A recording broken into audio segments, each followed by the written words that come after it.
The head of the Central Intelligence Agency warning that Iran could enrich uranium to weapons grade within weeks, but claiming the United States does not believe Iranian leaders have yet decided to really do so. And joining us now to discuss is former Deputy National Security Advisor in Israel, Professor Chuck Freilich. Professor, so we heard the comment by William Burns made during an interview with CBS News on Saturday. And just as a follow-up, it came after the Bloomberg's report from last week speaking about the UN Atomic Agency finding enriched to 84% purity uranium.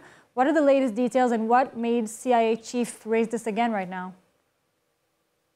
Well, I think the fact that they have apparently been caught at the 84% level is worrisome because it's a continuation of their program.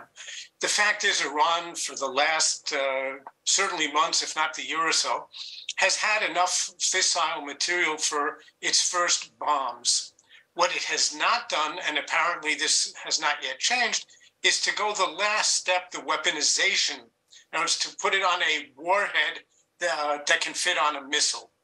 So on the one hand, very worrisome because the enrichment program is continuing, but they seem to be in the same holding pattern, if I can call it that, for the last 15, 20 years when it comes to the warhead. So I think the head of the CIA was expressing the deep concern about the first half of the picture, but it doesn't look like they've changed their policy on the second half as of yet. Now, Burns also saying that the CIA does not yet believe that Supreme Leader Ayatollah Ali Khamenei has made the decision to actually build a nuclear weapon, even though Iran is definitely proceeding with obtaining the different components it needs for one. What is it depending upon? What is he depending upon? Well, I mean, that's what I'm saying. It's 15, maybe it's closer to 20 years that, excuse me, that they have not made the political decision to cross this final threshold.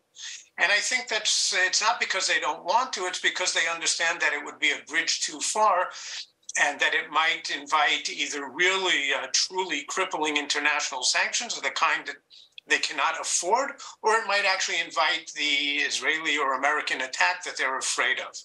What I'm most concerned about at the moment is that we are so consumed by our domestic difficulties on the judicial, political level, or the economic level, what's happening now, the violence in the West Bank, that the Iranians may decide that this is the time for them to change that policy and to break out quickly towards an operational capability. Now, just before we'll go on to the domestic issues, in the interview, Burns also expressed concern about the growing partnership between Moscow and Iran. Is it really going beyond the supply of drones and ammunition there? Well, that's a good question. We don't know the answer to that yet. The danger is certainly there. There is an inversion of the traditional Russian-Iranian alliance or the very close relationship that they have had for decades, where it was always Russia was the big guy on the block and the Iranians needed the Russians. Today, at least for the foreseeable future, the relationship is the opposite. The Russians are in such desperate circumstances that they need the Iranians even more. And the fear is that they can supply them with ballistic missile technology and potentially even worse. They can support them in the nuclear negotiations if they ever begin again, or they could provide them with nuclear technology. And of course, they can support their efforts in Syria. So Israel has some very, very major considerations, concerns when it comes to Russia.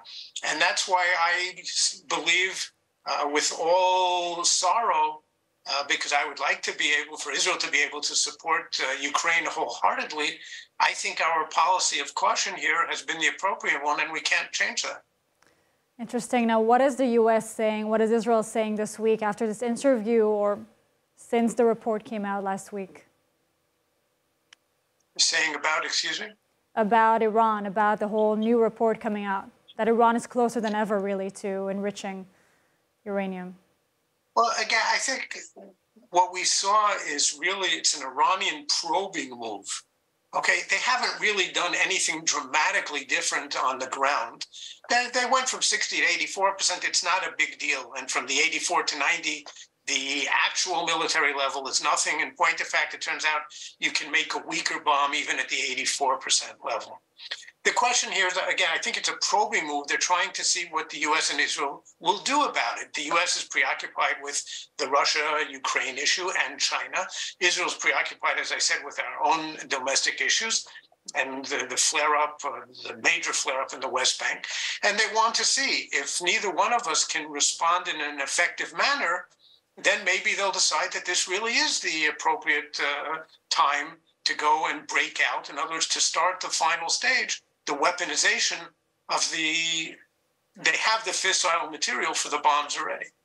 Professor, so we're trying to stay optimistic. Thank you so much for joining us. There isn't too much room for optimism, but thank you.